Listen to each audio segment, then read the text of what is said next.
sports view down and boxing news from the capital here with the legend Sugar Shane Mosley. Shane, you're in our nation's capital. What brings you to London, sir? A holiday. That brings me to have a good time, to enjoy. This is my first time here, and in England, London, sorry, and you know, I like it. It's a great place. I've having a good time. The people are great, and you know, it's great. I love it. Yeah. You say your first time in London? My first time here in London. I mean, my first time going around and actually visiting London. I landed in London one time to go to to go to Ireland. Right. But that was the only time, cool. And that was a long time ago. But now I got a chance to actually see London and visit, and it's great. I mean, I have so many fans here. So many people that I know from the U.S. that's from London. I mean, David Hay gave me the opportunity to train in his gym and work out, keep myself in shape while I'm here, you know. And he's showed me great hospitality, taking me around, and very thankful for that. And this is great. I mean, I'm having a great time. Fantastic, Shane. You're obviously still in shape. Your weight's staying, and you know, I've seen a bit of footage. You're still quick, still got it on your feet. Is there any possibility we could see a ring return from yourself? There's a possibility that you're gonna see that. I mean, I do have it in my bones, but it'll be for only the right people, the right fight. I'm not gonna just step in the ring because. And a lot of fighters step in the ring because they need money or something like that. I don't need it. My son is 24 years old. He's professional, and he's boxing as well. So I want the best for him. So if I can get this out of my system and then start training the other guys, kids and stuff like that, then I'm fine. You know, guys are coming up. Your life as a trainer now, Shane. I mean, who better to train someone? You fought the best, you beat everyone, you won everything you could in boxing. Yes. How do you take that experience into your training now? All the way into my training. I mean, I give the fighters the insight of what they're thinking, what they're feeling, what's going on. A lot of times, some of the trainers haven't been on different levels, and I go back to when I was an amateur. I can go back to when I was an amateur and what I felt like when I entered the ring, and what I felt like at certain points, and why this happened and that happened, and kind of correct it. And I can tell them, I feel just what you felt, and I feel what you feel. But know that you can do this, and know that you can do that, and you'll get around that. And then they'll try it. Like, yeah, I got it. Like, how did you know? I feel that they think I'm a wizard. I'm like, how do you know all this stuff? Where does it come from?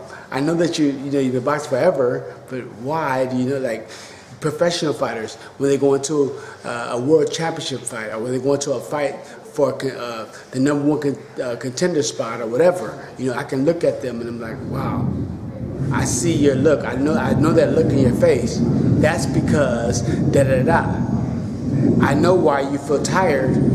When you worked out and you ran 10 miles, you did all these different things, I know why you're tired, because you're so excited, you exerted all your energy in the dressing room, and now you go out there and you're tired, but you did all this work and you worked real hard. And everybody's saying, you must didn't train, you didn't do this and that. But no, it's just nervous energy. So you gotta learn how to control your nervous energy before you get to the ring. You gotta know how to breathe.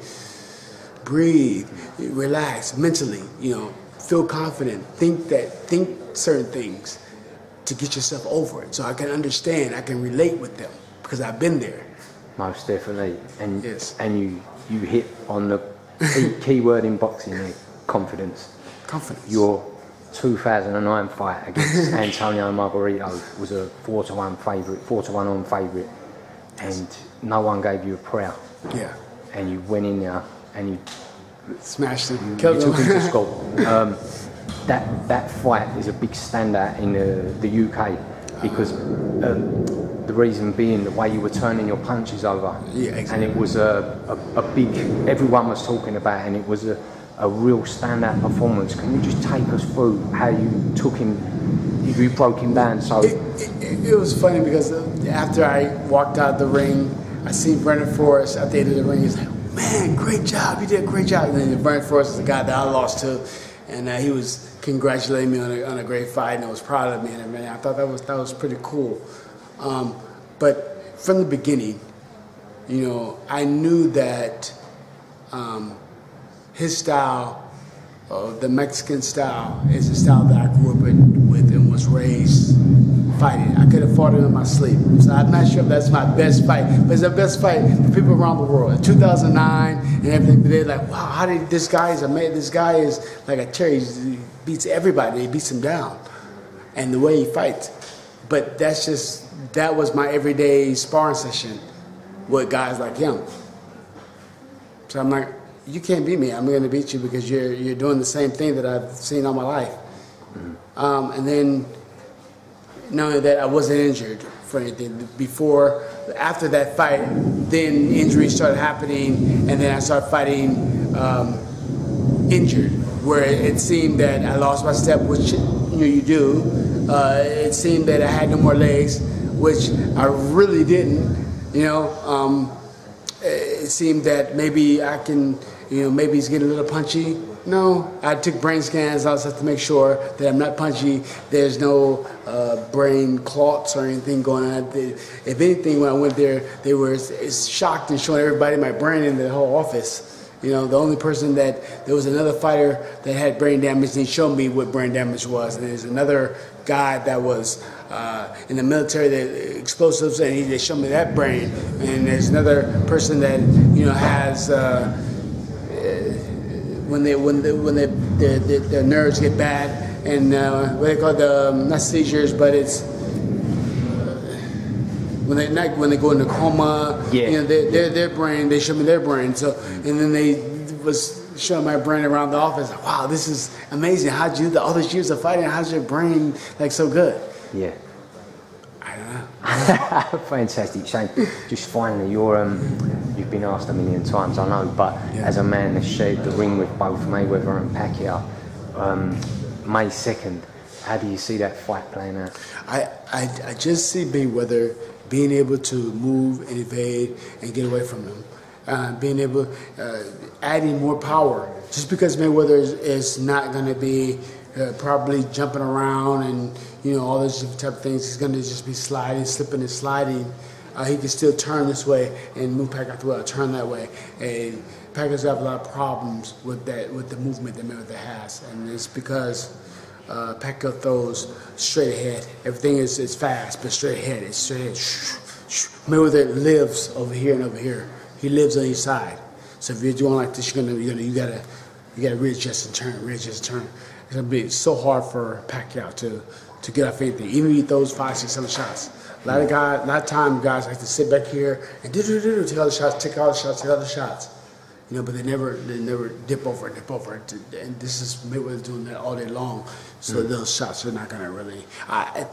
The only way is that Mayweather is good, kind of like complacent, like what, this guy can't do nothing, and then Pacquiao throws left hand and drops him, and that could very well happen because Pacquiao has the power and speed and all those different type of things. He can do that, but I just don't think that's likely being with Mayweather's IQ.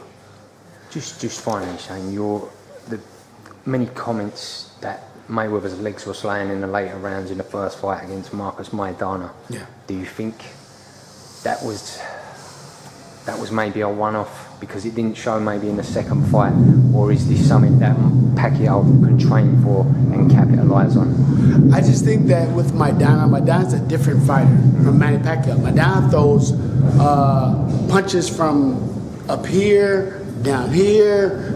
You never know where the punch. So you have to really understand what's going on. Like maybe the first fight was trying to understand. Okay,